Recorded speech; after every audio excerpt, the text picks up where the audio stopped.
ఓం సాయిరామ్ శ్రీమాత్రే నమః. అమ్మ బిడ్డలందరికీ నమస్కారం అండి. అందరూ కూడా సుఖంగా సంతోషంగా ఎప్పుడు కూడా ఆనందంగా ఉండాలి అని చెప్పి అమ్మవారి తరపున నేను కూడా మనస్ఫూర్తిగా కోరుకుంటున్నాను. ఈరోజు అమ్మవారు అందించే సందేశం ఏంటి అంటే కనుక, ఇప్పటికే 2 సార్లు హెచ్చరించాను తల్లి, తిరిగి తిరిగి మళ్ళీ వచ్చి బురదలోనే పడుతున్నావు, జాగ్రత్త.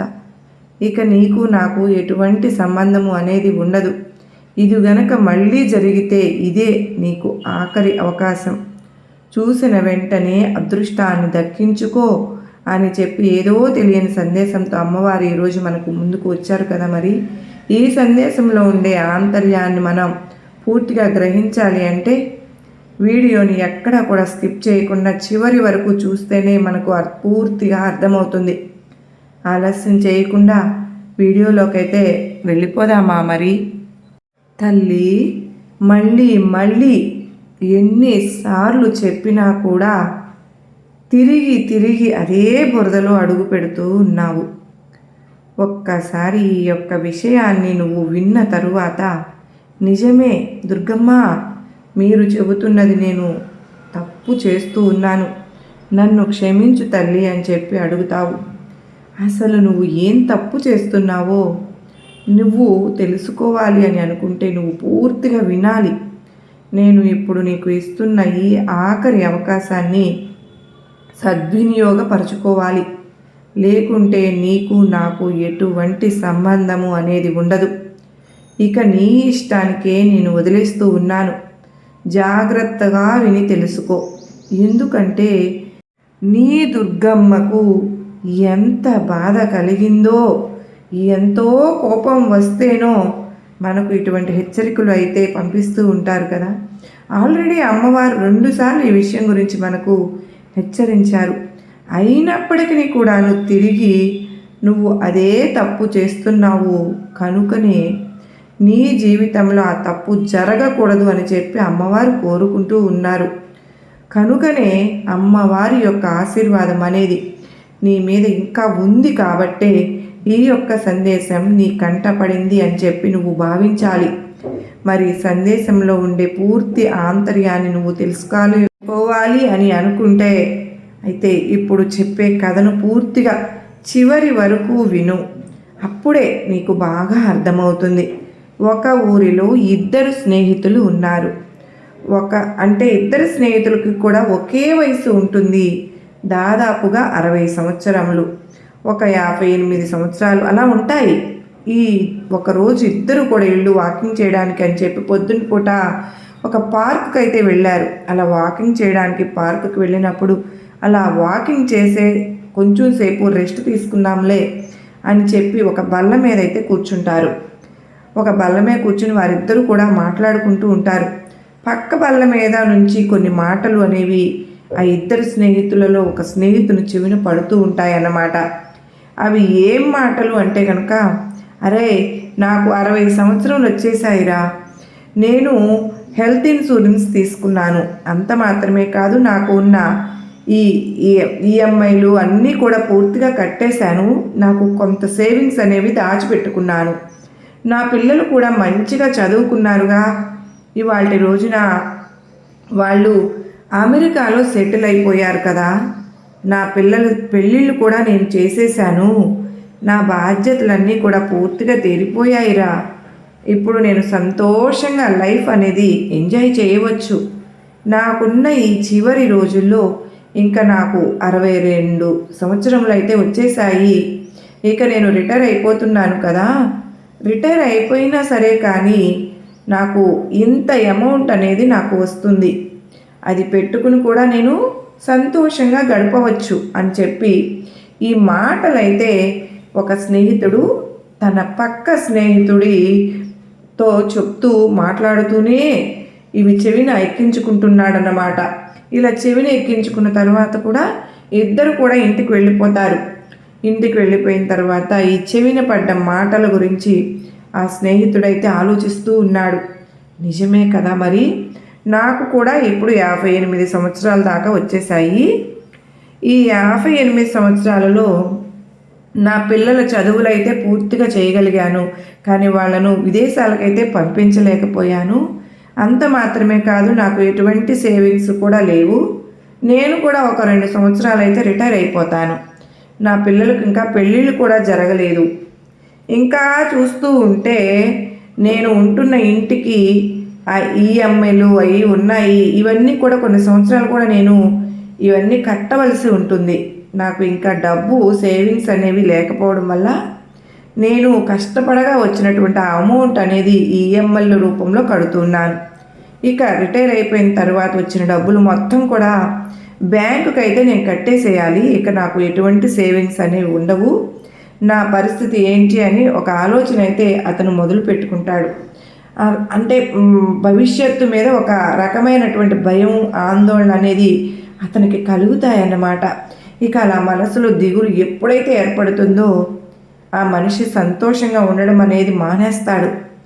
ఎవరైనా పలకరించినా కూడా బాధగా పలకడం, నవ్వించినా కూడా నవ్వకపోవడం, ఎప్పుడు కూడా అదే ఆలోచనలలో ఉండిపోవడం. అంటే ఒక రకంగా మీకు అర్థమయ్యేటట్లుగా చెప్పాలి అంటే ఒక డిప్రెషన్లోకి వెళ్ళిపోయారు అతను. అంటే బాగా మనశ్శాంతిగా లేకుండా మానసిక వ్యాధిలాగా తెచ్చుకుని బాధపడుతూ ఉన్నారన్నమాట. ఇక ఇదంతా కూడా తన పక్కనే ఉన్న స్నేహితుడు ఒక నెల రోజుల నుంచి గమనిస్తూ ఉన్నారు. అరే, ఏమైందిరా నీకు? ఇది వరకు అంత యాక్టివ్గా ఉండేవాడివి, అంత సంతోషంగా నవ్వుతూ ఉండేవాడివి, ఇప్పుడు సడన్గా నీలో సంతోషం అంతా మాయమైపోయింది. ఎందుకు ఇంత బాధపడుతున్నావు? అరే కాదురా, నేను నిన్ను నెల నుంచి గమనిస్తున్నాను. నాకు తెలిసిన ఒక సైక్రియాట్రిస్ట్ ఉన్నారు, అతని దగ్గరకు వెళ్ళి కలుద్దాం. ఆయన నీకు దగ్గర అయితే చక్కగా తీసుకువెళ్తాను అంటే మానసిక వ్యాధులను చూస్తే ఆయన డాక్టర్ అనమాట. అతని దగ్గరికి తీసుకువెళ్తారు. ఇక డాక్టర్ దగ్గరికి వెళ్ళారు. ఇతను రూమ్లోకి వెళ్తారు. ఏంటయ్యా నీ సమస్య అని చెప్పి అంటే, ఏం లేదండి నేను బాగానే ఉన్నాను అంటే ఆ ఫ్రెండ్ చెప్తారు, లేదు గత ఒక నెల రోజుల నుంచి ఇతను మనోవ్యాధి వేసుకున్నట్లుగా బాధగా ఉంటున్నాడు. అసలు సంతోషం అయితే లేదు అతని ముఖంలో. సరిగ్గా నిద్ర కూడా పోతున్నట్లు లేడు. ఆ కళ్ళు చూస్తూ ఉంటూనే అర్థమవుతున్నాయి అంటే అతను చెప్తాడు, ఏంటి నీకు ఏదైనా హెల్త్ ప్రాబ్లమ్స్ ఉన్నాయా అని చెప్పి డాక్టర్ గారు కూడా అడుగుతారన్నమాట. అంటే కేసుని స్టడీ చేయాలి కదా, మరి అడుగుతున్నారు. నీకు బీపీ ఉందా అంటే లేదు అని చెప్పి చెప్తారు. షుగర్ ఉందా అంటే లేదు అని చెప్పి అడుగుతారు. ఇంకా నీకు ఎటువంటి అనారోగ్య సమస్యలు ఏవైనా ఉన్నాయా అంటే నాకు ప్రస్తుతానికైతే ఏమీ లేవు డాక్టర్ గారు, నేను ఆరోగ్యంగానే ఉన్నాను అని చెప్పి చెప్తారు. సరే మరి ఇక నీ ప్రాబ్లం ఏంటి? రాత్రి బాగానే నిద్రపోతున్నావా అంటే ఒక నెల రోజుల నుంచి సరిగ్గా నిద్రపోవడం లేదు. ఏమీ లేదండి, ఇంకా ఇంతవరకు వచ్చిన తర్వాత చెప్పకపోవడం కరెక్ట్ కాదు. నేను ఒక గత నెల రోజుల క్రితం నేను గ్రౌండ్కి వెళ్ళినప్పుడు వాకింగ్ చేయడానికి అని చెప్పి పక్కన నాకు తెలిసిన వాళ్ళు మాట్లాడుకుంటుంటే విన్నాను. వాళ్ళు ఫ్యూచర్ కోసం అన్నీ రెడీ చేసుకున్నారు. నేను నా పిల్లలకు పెళ్ళే చేయలేదు. నేను ఉంటున్న ఇంటికి ఈఎంఐలు కడుతూనే ఉన్నాను. నాకంటూ సేవింగ్స్ లేవు. రేపు నా భవిష్యత్తు ఏంటి అని నాకు భయంగా ఉంది అని చెప్పి అంటే ఓకే ఓకే, నీ యొక్క సమస్య మొత్తం కూడా నాకు పూర్తిగా పూసగుచ్చినట్లు అర్థమైంది. నువ్వు ఏమీ చేయవద్దు. ఈ సెలవులు కూడా ఇచ్చారు కదా ఇప్పుడు నీకు, వేసవిక సెలవులు అనుకుంటే కదా అంటే మీకు ఆఫీస్కి ఒక 10 రోజులు నువ్వు స్కూల్లో చదివావు కదా, ఆ స్కూల్కి వెళ్ళిన ఊరు వెళ్ళు అంటే ఏంటి, ఈయన ఒకవేళ సరదాగా నా చిన్ననాటి స్నేహితులను కలవమని చెప్పడానికి వెళ్ళమంటూ ఉన్నారా ఏంటి? అప్పుడైనా సంతోషంగా ఉంటాను అని చెప్పి అంటూ ఉన్నారా అనుకుంటున్నారా ఏంటి డాక్టర్ గారు అని చెప్పి మనసులో అయితే అనుకుంటారన్నమాట. అంటే అనుకుని ఏం చెప్తాడు, ఆసక్తిగా నీకు ఇప్పుడు సెలవులు ఉన్నాయి కనుక నువ్వు చదివిన హై స్కూల్కు వెళ్ళు, నువ్వు పలానా సంవత్సరంలో చదివావు కదా, ఆ సంవత్సరం యొక్క అటెండెన్స్ రిజిస్టర్ తీసి చూడు. ఆ రిజిస్టర్లో నీకు తెలిసిన వాళ్ళు, నీ ఫ్రెండ్స్ ఉంటారు కదా, నీ తోటి విద్యార్థులు కూడా ఉంటారు, వాళ్ళందరూ ఇప్పుడు ఏం చేస్తున్నారు అని చెప్పి ఒక్కసారి ఆరా తీసుకొని నాకు వచ్చి చెప్పు.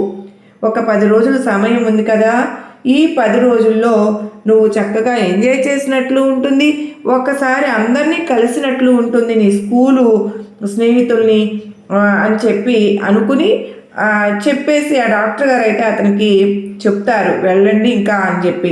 సరే ఇక డాక్టర్ గారు చెప్పింది చేద్దాము అని చెప్పి ఇతను కూడా అనుకుంటూ ఉంటాడు. పైగా అంతకుముందు ఒక నెల ముందే తన భార్య యొక్క ఆ చిన్ననాటి 10వ తరగతి స్నేహితులందరూ కలిసి ఒక గ్రూప్ లాగా కలిసి ఒక పార్టీ లాగా చేసుకోవడం కూడా ఇతను గమనించారు. అయితే పోనీలే మనం కూడా అలా చేసుకుందాము, కాస్త ఎంజాయ్ చేసినట్టు ఉంటుంది కదా అని చెప్పి వాళ్ళ ఊరు వెళ్ళి ఆ యొక్క సంవత్సరం రిజిస్టర్ అనేది తీసుకుని తన తోటి స్నేహితులందరి పేర్లు కూడా ఒక పేపర్ మీద రాసుకుని మొత్తం 80 మంది దాకా వస్తారు. ఇక ఆ 80 మంది ఎక్కడ ఉన్నారు, ఏం చేస్తున్నారు అని చెప్పి ఎంక్వైరీ చేయడం మొదలు పెడతాడు. అలా ఎంక్వైరీ తీయగా అందులో 15 మంది ఆల్రెడీ చనిపోయారు అని చెప్పి తెలుస్తుంది. చాలా బాధగా అనిపిస్తుంది. అయ్యో, తనతో పాటు ఉన్న విద్యార్థులు తనతోటే ఉన్నవాళ్ళు కదా, నాతో పాటే అప్పుడు అలా ఉండేవాళ్ళం కదా, ఇలా ఉండేవాళ్ళం కదా, వీళ్ళు చనిపోయారా అని చెప్పి తన మనసుకు ఎంతో బాధగా అనిపిస్తుందన్నమాట. ఇక మిగతా ఒక 20 మందికి అనారోగ్య సమస్యలు, కొంతమందికి క్యాన్సర్, మరి కొంతమందికి టీబీ, మరి కొంతమందికి అలాగ ఉండడం, బీపీలు షుగర్లు ఉండడం, కొంతమంది పక్షవాతం రావడం, కొంతమంది తాగుడుకి వాటికి బానిస అయిపోవడం, ఇటువంటివి జరుగుతాయన్నమాట. ఇక 20 మందికి, ఇక అందులో ఉన్న మిగతా 40 మందిలో ఒక 15 మందికి అసలు జీవితం పట్ల బాధ్యతే లేదు. తాగడం, తిరగడం, భార్యాభర్త అంటే భార్య బిడ్డలు ఉంటారు కదా, సరిగ్గా ఫ్యామిలీని చూసుకోకపోవడం, ఆ యొక్క ఫ్యామిలీ రోడ్డున పడడం, ఇటువంటివన్నీ కూడా అంటే ఒక రెస్పాన్సిబిలిటీస్ అనేది లేకుండా ఆ యొక్క తనతో పాటు తన విద్యార్థుల గురించి కూడా తెలుసుకుంటాడనమాట. ఇక మిగతా వాళ్ళ విషయానికి వస్తే కొంచెం బాగానే బెటర్మెంట్గానే ఉంటారన్నమాట. ఇవన్నీ కూడా తెలుసుకుని కొంతమందిని కలిసి ఒక చిన్న పార్టీ అయితే చేసుకుని హెల్త్ బాగోనో లేదంటే వాళ్ళకు కొంచెం పరామర్శించి చనిపోయిన వాళ్ళని వాళ్ళ కుటుంబాలను వెళ్ళి కొంచెం ధైర్యాన్ని చెప్పి ఇలా చేసుకుని ఆ 10 రోజుల్లో 11వ రోజు 12వ రోజు తరువాత డాక్టర్ గారి దగ్గరికి వెళ్తారు. డాక్టర్ గారు అడుగుతూ ఉంటారు, ఏమయ్యా కలిసావా, బాగానే ఉందా, నీ ఫ్రెండ్స్ అందరినీ చూసుకున్నావా, వాళ్ళందరూ ఎలా ఉన్నారు ఇప్పుడు అని చెప్పి అడుగుతారన్నమాట. ఇతనికి ముందే అర్థమైపోతుంది అసలు ఏ పర్సన్ మీద వెళ్ళమన్నారు, పర్పస్ మీద వెళ్ళారు అని ఎంక్వైరీ చేసినప్పుడు అందరినీ చూసేటప్పుడు కూడా ఆల్రెడీ తెలిసిపోయిందన్నమాట. ఈయనకి డాక్టర్ గారు నన్ను ఈ ఉద్దేశాన్ని బట్టి నన్ను కలవమని ఉంటారు అని చెప్పి అర్థమైపోతుంది. అవును డాక్టర్ గారు, మీరు ఏ ఉద్దేశంతో అయితే నన్ను ఇవన్నీ తెలుసుకుని రమ్మన్నారో నాకు ఇప్పుడు అర్థమైందండి. నిజానికి ఆ యొక్క స్నేహితులు ఎంతోమంది ఒక 20 మంది దాకా చనిపోయారు కూడా. కొంతమంది అనారోగ్య సమస్యలతో ఉన్నారు, కొంతమంది అసలు లైఫ్ అంటే రెస్పాన్సిబిలిటీస్ లేకుండా మద్యానికి బానిస అయిపోయి కుటుంబాన్ని రోడ్డున పడేశారు. కొంతమంది యావరేజ్గా ఉన్నారండి, కొంతమంది మంచిగా ఉన్నారు అని చెప్పి చెప్తారన్నమాట. మరి అప్పుడు ఆ యొక్క మిగతా వారితో పోల్చుకుంటే నువ్వు బెటర్మెంట్ కదా, ఆ స్టెప్లోనే ఉన్నావు కదా అని చెప్పి డాక్టర్ గారు అంటారన్నమాట. అయ్యో డాక్టర్ గారు, నేను చాలా మంచి ప్లేస్లో ఉన్నానండి, నాకు ఏ హెల్త్ ప్రాబ్లమ్స్ లేవు, నేను చాలా ఆరోగ్యంగా ఉన్నాను, నాకు ఫ్యామిలీ అంటే ఒక రెస్పాన్సిబిలిటీ ఉంది, నాకు ఎటువంటి చెడ్డ అలవాట్లు కూడా లేవు. అంటే అంత మాత్రమే కాదు, నా పిల్లలు కూడా కాకపోతే అమెరికా అటు వెళ్ళలేదు, కానీ నా పిల్లలు కూడా మంచిగా చదువుకుని జాబుల్లో అయితే సెటిల్ అయిపోయారండి, నాకు వారితో పోల్చుకుంటే నా జీవితం చాలా బెటర్గా ఉందని చెప్పి అనిపించింది. నేను ఎవరితోనైనా పోల్చుకుని ఆ పార్కులో ఉన్నప్పుడు నా దగ్గర సేవింగ్స్ లేవే, డబ్బు లేదే అని బాధపడ్డాను. అలాగే ఇప్పుడు నా ఫ్రెండ్స్తో పోల్చుకుంటే నా జీవితం నాకు మనశ్శాంతిగా అనిపిస్తుంది, నాకున్న ప్రాబ్లం అయితే తీరిపోయింది, నేను ఇప్పుడు చాలా సంతోషంగా ఉన్నాను డాక్టర్ గారు అని చెప్పి అక్కడి నుంచి వెళ్ళిపోతాడన్నమాట. ఇక్కడితో కథ ముగిసింది. ఆ కథ ద్వారా అమ్మవారు మనకు చెప్పాలనుకుంటున్నది ఏంటి అంటే కనుక, బిడా ఇప్పుడు నువ్వు ఒక కథ విన్నావు, ఆ కథలో ఒక మనిషి బాధపడడానికి కారణాన్ని కూడా తెలుసుకున్నావు, సంతోషపడడానికి కారణాన్ని కూడా తెలుసుకున్నావు. బాధలో ఉన్నప్పుడు ఎవరితోనూ పోల్చుకున్నాడు అతను, సంతోషంతో ఉన్నప్పుడు ఎవరితో పోల్చుకున్నాడు. ఎప్పుడైనా కానీ నాకే బాధలు వస్తున్నాయి, నాకంటే పక్క వాళ్ళు ఎప్పుడు కూడా బెటర్గా ఉంటున్నారు, నాకంటే పక్క వాళ్ళు డబ్బులు సంపాదించుకుంటున్నారు, నాకంటే పక్క వాళ్ళు వాళ్ళ పిల్లల్ని మంచి స్కూల్లో జాయిన్ చేసుకున్నారు, నాకంటే పక్కవారి దగ్గర ఎక్కువ బంగారం ఉంది, నాకంటే పక్కవారు మంచి మంచి చీరలు పెద్ద పెద్ద ఇళ్లల్లో ఉంటూ ఉన్నారు అని చెప్పి నువ్వు పోల్చుకుంటే కనుక నీ జీవితం అనేది ఎప్పుడు కూడా సంతోషం అనేది లేకుండా అసంతృప్తిగా బాధాకరంగానే ఉండిపోతుంది. మరి అలా కాకుండా నీకంటే తక్కువ స్థాయిలో ఉన్న వారిని కనుక నువ్వు పోల్చుకున్నట్లయితే కనుక, నీతో పాటు ఉన్న వారిని కనుక నువ్వు పోల్చుకున్నట్లయితే నీ జీవితం అనేది సంతోషకరంగా ఆనందకరంగా ఉంటుందన్నమాట. ఇప్పుడు ఒక మనిషిని మరొక మనిషితో పోలవడం అనేది ఒక పెద్ద తప్పు.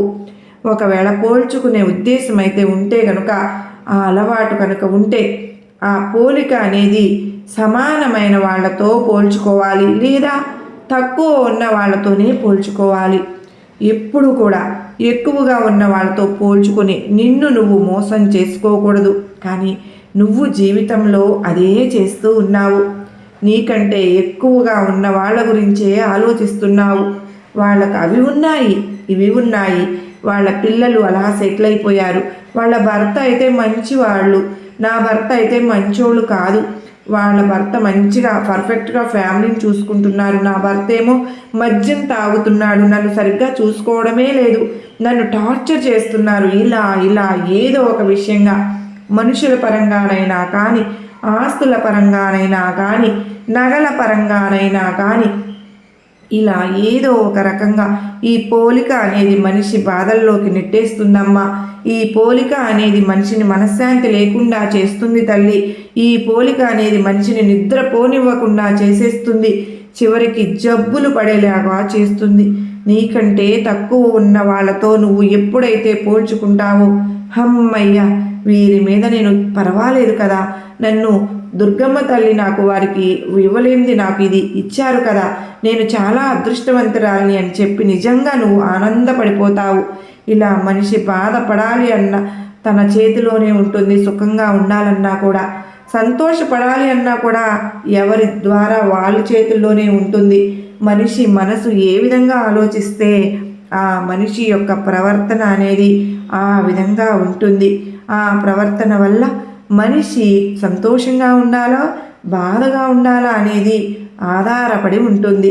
కనుక నువ్వు ఎన్ని చెప్పినా సరే, గతంలో ఎటువంటివి నీకు చాలానే చెప్పాను, మరి ఇప్పటికి కూడా మళ్ళీ మరొక్కసారి హెచ్చరించడానికే వచ్చాను. తిరిగి తిరిగి మళ్ళీ కనుక నువ్వు ఆ బురదలోనే పడతాను అంటే అది పోల్చుకుంటూ ఆలోచిస్తూ జీవితాన్ని నరకంగా గడుపుతావు అంటే కనుక ఇక నీకు నాకు ఎటువంటి సంబంధము అనేది ఉండదు. దుర్గమ్మ నాకు కష్టం వచ్చింది, దుర్గమ్మ నాకు మనశ్శాంతి లేదు, దుర్గమ్మ నాకు ధైర్యాన్ని ఇవ్వు, దుర్గమ్మ నాకు ఆరోగ్యాన్ని ఇవ్వు అంటే నేను కూడా ఏమీ చేయలేను. ఎందుకు అని అంటే ఎప్పుడైనా సరే కానీ చెప్పగలిగినంత చేయగలిగినంత వరకు మాత్రమే చేయగలుగుతాను. కానీ తప్పు నీ వైపు ఉంటే నీలోనే మార్పు మొదలవ్వాలి. ఇక్కడ తప్పు నీలోనే జరుగుతుంది కనుక నువ్వు మాత్రమే నిన్ను నువ్వు మార్చుకోగలవు. కనుక ఇదే నేను నీకు ఇస్తున్న చివరి అవకాశం, ఆఖరి అవకాశం. ఈ అవకాశాన్ని అందుకొని అదృష్టాన్ని దక్కించుకుంటావో లేదా ఆ బురదలోనే పడే ఆ దరిద్రంలో కొట్టుకుంటావో అది నీ ఇష్టం అని చెప్పి ఈరోజు అమ్మవారు మనకు ఎంతో చక్కటి సందేశాన్ని అందించారు కదా. మరి ఈ సందేశంలో ఎంతో గొప్ప ఆంతర్యం ఉంది కదూ. అది మీ అందరికీ కూడా అమ్మవారు ఎందుకు చెప్తున్నారు అని అర్థమైంది కదూ, నచ్చింది కదూ, గొప్ప ధైర్యాన్ని నమ్మకాన్ని కలిగించింది అనిపించింది. నచ్చింది అని ఎవరికైతే అనిపిస్తుందో అమ్మవారి మీద మీకు ఏమాత్రం నమ్మకం విశ్వాసం ఉన్నా కానీ ఈ వీడియోకైతే ఒక చిన్న లైక్ అయితే ఇవ్వండి. లైక్ ఇచ్చిన వెంటనే మీకు సబ్స్క్రైబ్ చేసుకుని కొంతమంది అయితే చూస్తూ ఉన్నారు, ప్లీజ్ అండి తప్పకుండా సబ్స్క్రైబ్ చేసుకుని మీరు నాకు సపోర్ట్ అవ్వండి. మన అమ్మ సన్నిధి ఛానల్లోకి వచ్చారా మొదటిసారిగా, మన ఛానల్ని సబ్స్క్రైబ్ చేసుకుని సపోర్ట్ చేస్తారని నేను ఆశపడుతున్నాను. మరో చక్కని అమ్మవారి సందేశాన్ని మళ్ళీ వినేంత వరకు మనందరికీ కూడా అమ్మవారి యొక్క ఆశీస్సులు అనేవి మన పైన మన కుటుంబ సభ్యులైన పైన ఎల్లకాలం ఉండాలని చెప్పి నేను కూడా మనస్ఫూర్తిగా కోరుకుంటూ ఉన్నానండి. ఆ తల్లి దయ ఉంటే అన్నీ ఉన్నట్లే. ఆ తల్లి మనందరికీ కూడా అష్టైశ్వర్యాలను ఆయుర ఆరోగ్యాలను ప్రసాదించాలి అని చెప్పి మీ అందరి తరపున మనస్ఫూర్తిగా అమ్మవారిని వేడుకుంటూ అందరికీ నమస్కారం అండి. ఓం సాయిరామ్. శ్రీమాత్రే నమః. సర్వే జనా సుఖినో భవంతు.